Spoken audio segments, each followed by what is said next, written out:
Retro Gamers, and Tarper here from RetroGamesCollector.com with a very short video. Basically I've been tasked with answering a load of questions on the 90s. Now Craig Turner put me up to this. And I know some of the questions are like, well, I think they were aimed at if you were a kid in the 90s, so so I don't know, I'm going to answer some of them, but I'll try my best. Now I have noticed, as I've just watched Barry's video from the Retro Shed, and I've had to revise some of my answers, because basically I'd have ended up with a list of answers exactly the same. Me and you, Barry, have got a lot in common, mate. Most of my answers would have been the same as Barry's. So, like I say, I've revised them slightly, so I haven't got an exact copy of what Barry said. I've got my notes down on my computer here, so we'll start. Favourite 90s cartoon owned on DVD? Now, I don't think I owned many cartoons on DVD in the 90s. The thing is with the 90s, for me, I'd started work. It was like, I was in my 20s I was 20 in 90. So, I'd started work, and cartoons and like sort of pop culture was taking back seat to going down the pub and getting wrecked, which is what I was doing in my 20s most nights. So, favourite cartoon, I would say I did watch South Park a lot. I like South Park. So funny. And Beavis and Butthead, again a bit like Barry's answers, but those are the only two I can really think of that I watched to any great length. I mean, South Park, I did own the South Park movie, Longer and Uncut, whatever it was called. I did own that. I went to the cinemas to see that with my wife. My wife fell asleep halfway through. Obviously we weren't married then, but we were boyfriend and girlfriend. Took her to cinema to see that. Yeah, like I say, she fell asleep halfway through. I nearly killed myself, and literally nearly killed myself laughing. I couldn't breathe. So that was a good night. She was asleep. I was nearly dying. Beavis and Butthead, I used to watch that religiously for a while, and then sort of didn't, because it sort of got rubbish. But yeah, so South Park and Beavis and Butthead is the answer to that one. I didn't own any Beavis and Butthead on DVD, just used to watch it on MTV. South Park, I did own the movie. Next question, Sega or Nintendo? This one's an easy one for me. Anybody who knows me, Sega all the way. Nintendo didn't really come into my game until I really started collecting madly in the 2000s. The only Nintendo I'd had up to the 90s was a Nintendo 64, which I loved at the time. But really, I was a Sega boy. I had a Master System, and I had a Mega Drive, and then I had a Mega CD on release day. Believe it or not, I was one of the very few people I knew with the Mega CD. And to be honest, I've regretted buying it almost immediately when I found out I couldn't actually get any decent software for it for quite a while. They rectified that after a year or two, but it took a while. But yeah, Sega all the way.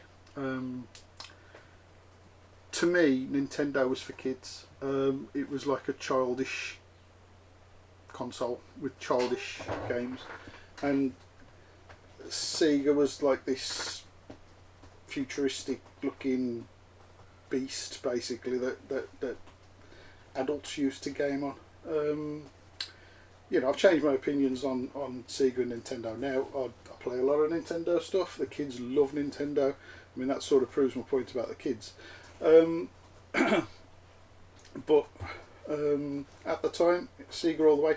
We had a Sega Centre, and there was quite a few of them around at the time. Because I mean, Nintendo didn't really. I didn't know anybody with a Nintendo apart from Game Boys. I didn't know anybody with a Nintendo in the 80s, and in the 90s, the only people with Nintendos I knew were ones with N64s and Game Boys. Like I say, really, Sega was everywhere. In Toys R Us, you had aisles and aisles of Sega games, and like one little back section of Nintendo at the end. It was just a British thing, really. It was Sega. Sega took off and Nintendo didn't. So Sega all the way. Sega Centres were the thing. We had a Sega Centre in Old Hill, which was very close to my own. We had a Sega Centre at Whiteheath. I was a member of both, and I used to go up and it was like a video rental store basically. You could go in and take your take your old games in that you wanted to swap out for new games basically, or you could rent them. So they were brilliant. The Sega Centres were.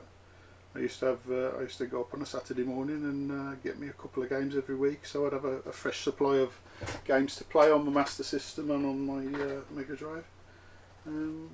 So yeah, Sega for that one. Favourite 90s console game? Again, this exactly clashed with Barry. I said Tomb Raider. That was the first thing that came into my head. Tomb Raider was like a seminal game for me. When that came out on the PlayStation, so I had a release day PlayStation. I remember going up, riding up the Merrill Centre on my Vespa, because I was a scooter boy at the time. And I rode up there on my Vespa with my backpack on and came back with me with my PlayStation on release day, which I pre-ordered. I think it was from Electronics Boutique. I think I bought it from. They're long gone now. But yeah, I bought Tomb Raider as soon as it came out because it just looked like this thing that we'd never seen before, and it was like being in like Raiders of the Lost Ark.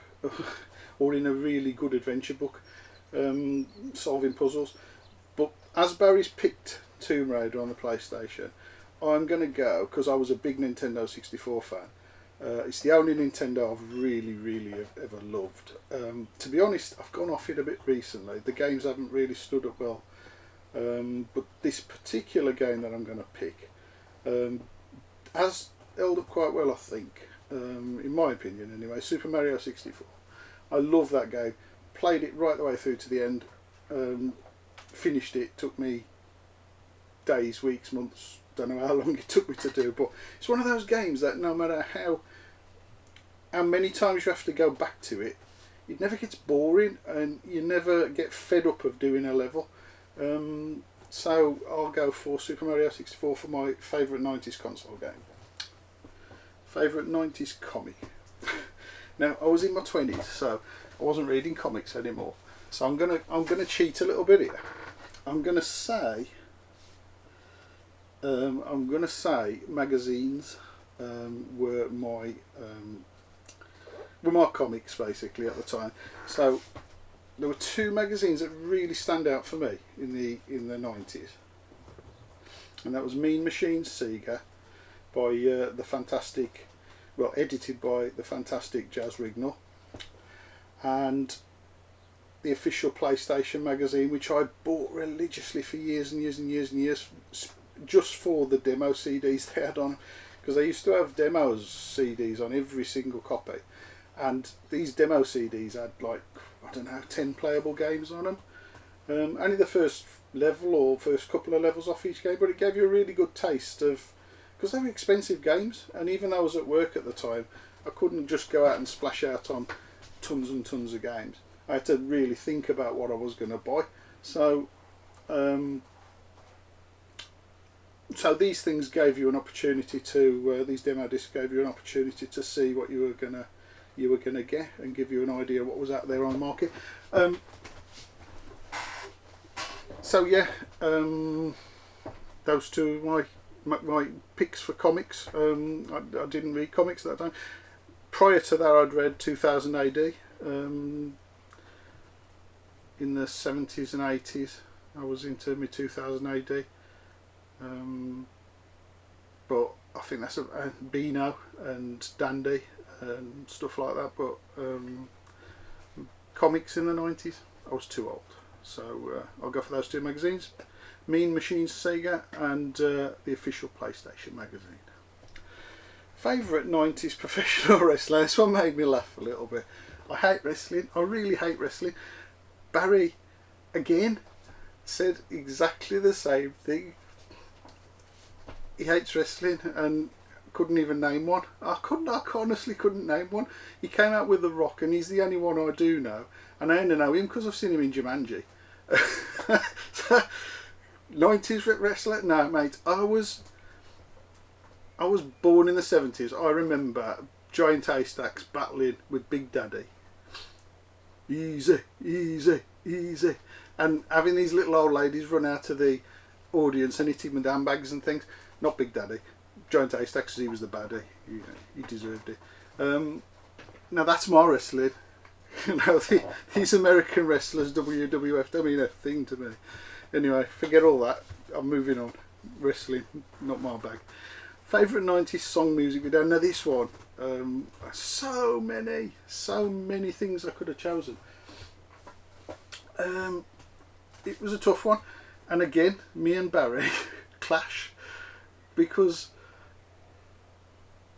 Oasis was one of the first things that popped into my head, but also, I mean, I love Britpop, full stop, and I loved Blur as well, and to me, that daft sort of rivalry between Blur and Oasis, I wasn't part of that. I liked them both, and I was in both camps.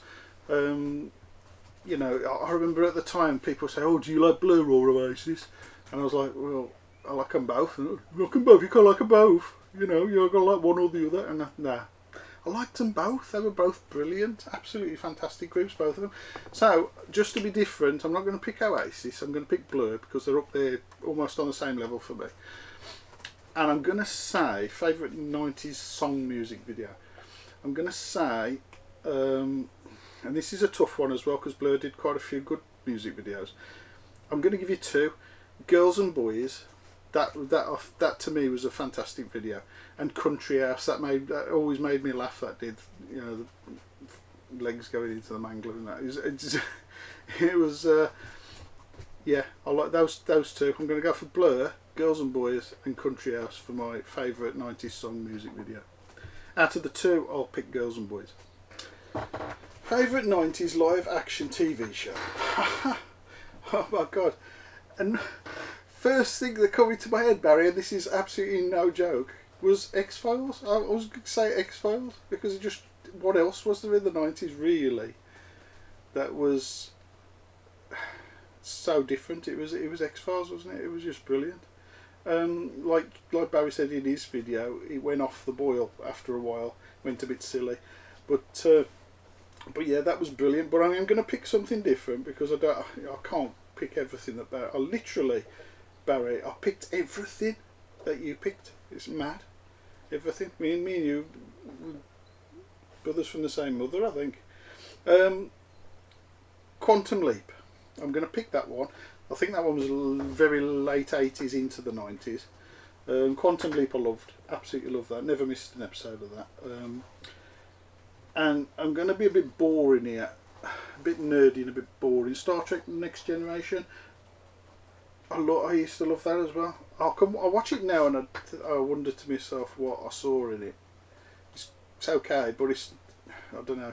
It got a bit daft as well, didn't it, with holodecks and Q and all that. But yeah, it was at the time. Star Trek Next Generation was fantastic. I loved it, and I think we had box sets of that on VHS actually. That we upgraded to DVD later, but yeah, I still watch that occasionally.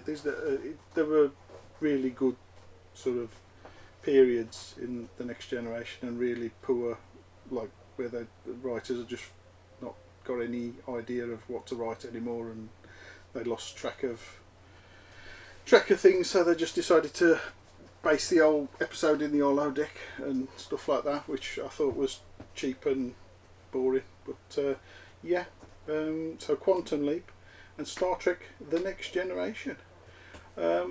I'm going to think of somebody else to, if there is anybody left who hasn't done this, I'm going to think now of who else to nominate, and I will let people know on my Facebook page, which is facebook.com/retro game collector. Retro games collector was taken, so it's retro game collector. Yeah, somebody took it. I wasn't very happy. So yeah, I'll pop my nomination on there for the next poor soul that's got to sit here and talk about the 90s, even though the 80s was their, well, 70s and the 80s were their eras, not the 90s.